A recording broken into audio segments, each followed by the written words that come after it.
का हौसला 14 मार्च 2022 को इन गन्स को पूरा Kita berani bertaruh, Israel jelas tidak menduga bahwa dampak kematian Haniyeh bakal berlarut-larut seperti ini.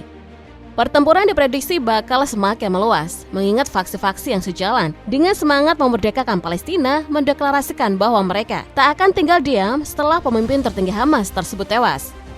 Sebelumnya, kelompok-kelompok yang berada di bawah kendali Teheran seperti Hizbullah dan Houthi telah memastikan bahwa mereka akan angkat senjata setelah peristiwa tersebut.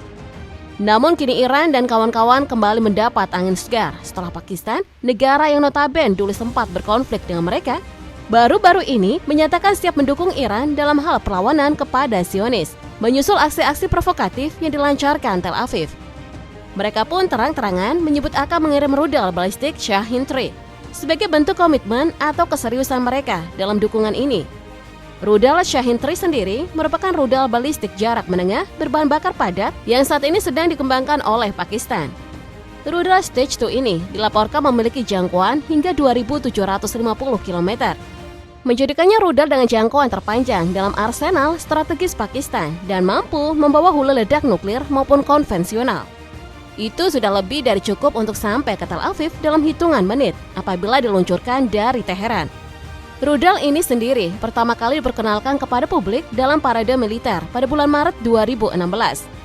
Hebatnya lagi, Shahin 3 bersifat mobile karena dapat dipasang pada peluncur erektor transporter buatan Tiongkok. Pakistan menampilkan Shahin 3 dalam parade militer pada Maret 2016. Rudal balistik jarak menengah ini dirancang untuk bisa bergerak di mana saja, menggunakan peluncur erektor transporter buatan Tiongkok tadi.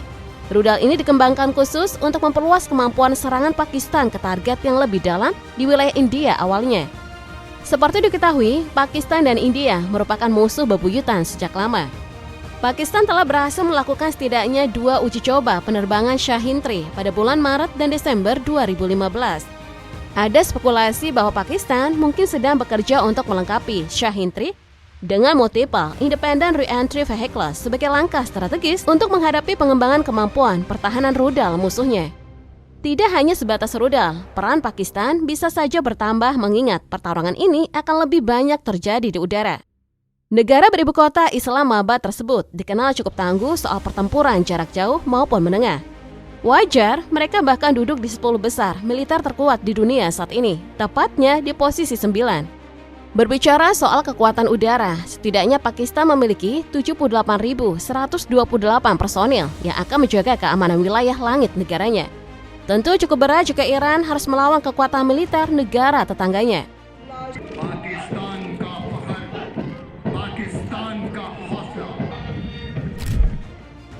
Selain itu, pasukan sebanyak itu juga dibekali persenjataan yang bisa membuat Iran kewalahan menghadapi Pakistan.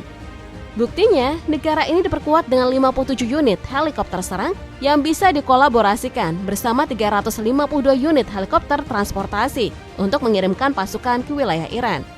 Gak cuman itu aja, 60 unit pesawat transportasi militer juga pastinya siap untuk membawa pasukan penerjun payung ke Iran. Dengan dikawal 90 unit pesawat serang bersama 387 unit jet tempur, Pakistan tentu dengan mudah mengalahkan Iran.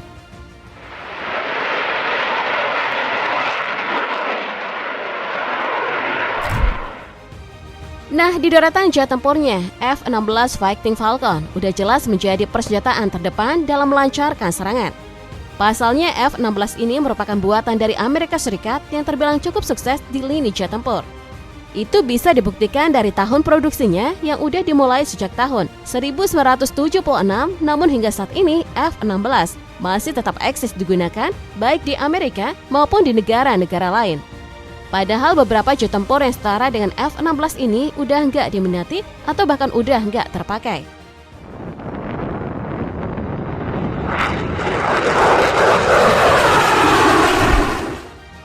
Nah, tentu dari kalian pasti bertanya-tanya, mengapa jet tempur ini dikategorikan sebagai jet tempur tersukses yang sudah dibuat Amerika? Sejatinya tengah pesatnya kemajuan pengembangan jet tempur di era sekarang, F-16 masih tergolong mumpuni untuk beradu bersama jet tempur lain di udara.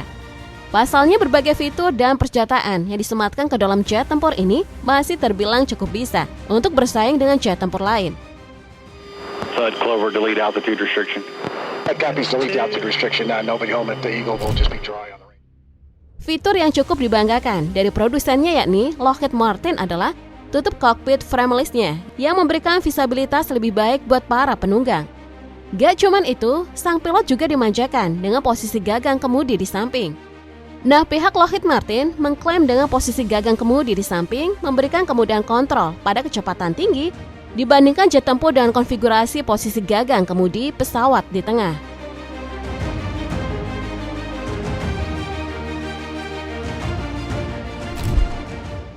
Selain itu, jet tempur ini juga memiliki konfigurasi kursi yang cukup unik.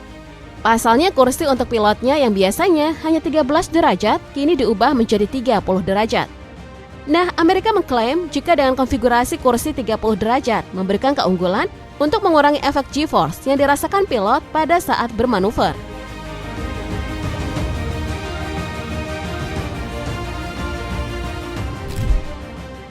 Lockheed Martin selaku produsen dari jet tempur ini juga cukup bangga dengan sistem radar yang tersemat ke dalam F-16 ini. Pasalnya dengan radar buatan Northrop ini, jet tempur F-16 mampu mendeteksi dan mengidentifikasi ancaman yang menghadang, muncul, dan akan datang dalam lingkungan ancaman. Hal ini tentu cukup membantu untuk meningkatkan kesadaran situasional bagi para pilot.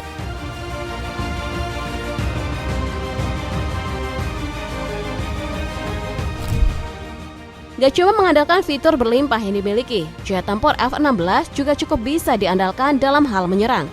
Pasalnya jet tempur buatan Amerika ini diperkuat dengan senjata mesin 20 mm yang ditemani berbagai macam roket, rudal target udara, rudal target darat, rudal anti kapal, hingga bom.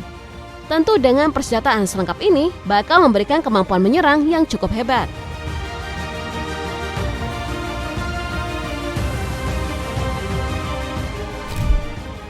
Selain persenjataan yang dibawa, kemampuan untuk terbang di udara juga terbilang masih mumpuni di era sekarang. Pasalnya jet tempur F-16 ini tercatat memiliki kemampuan untuk melaju di kecepatan maksimum hingga 2.410 km per jam. Hebatnya lagi, karena jet tempur ini juga mampu terbang hingga di ketinggian 50.000 kaki di udara. Bahkan hebatnya F-16 ini diklaim mampu terbang hingga di jarak 4.330 km dalam sekali pengisian bahan bakar.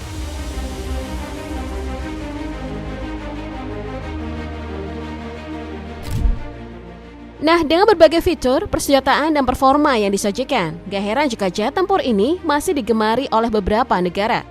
Apalagi jet tempur ini dibanderol dengan harga 18,8 juta US dollar per unitnya. Selain harganya, yang menjadi pertimbangan negara-negara lain, termasuk Pakistan, memilih jet tempur ini karena biaya perawatannya yang cukup murah dibandingkan jet tempur lainnya.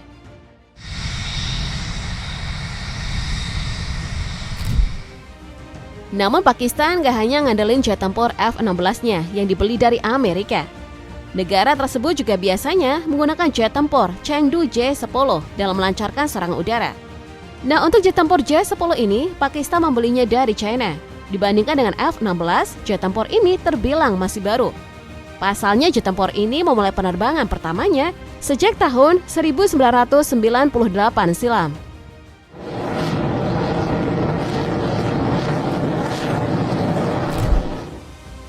Dengan perancangan sebagai pesawat tempur multiperan berbobot sedang, membuat jet tempur ini hanya mampu membawa beberapa amunisi pada saat menjalankan misi.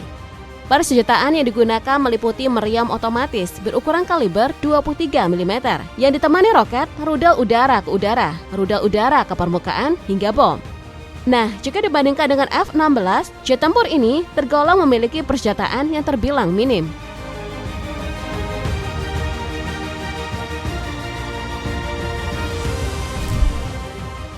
Selain itu, untuk urusan performa, jet tempur J-10 ini juga nggak begitu gahar. Pasalnya jet tempur ini hanya mampu melaju di kecepatan maksimum 200 km per jam. Namun jet tempur ini masih tetap mampu terbang di ketinggian 59.000 kaki di udara. Apalagi J-10 juga memiliki kemampuan untuk terbang hingga di jarak 4.600 km dalam sekali pengisian bahan bakar.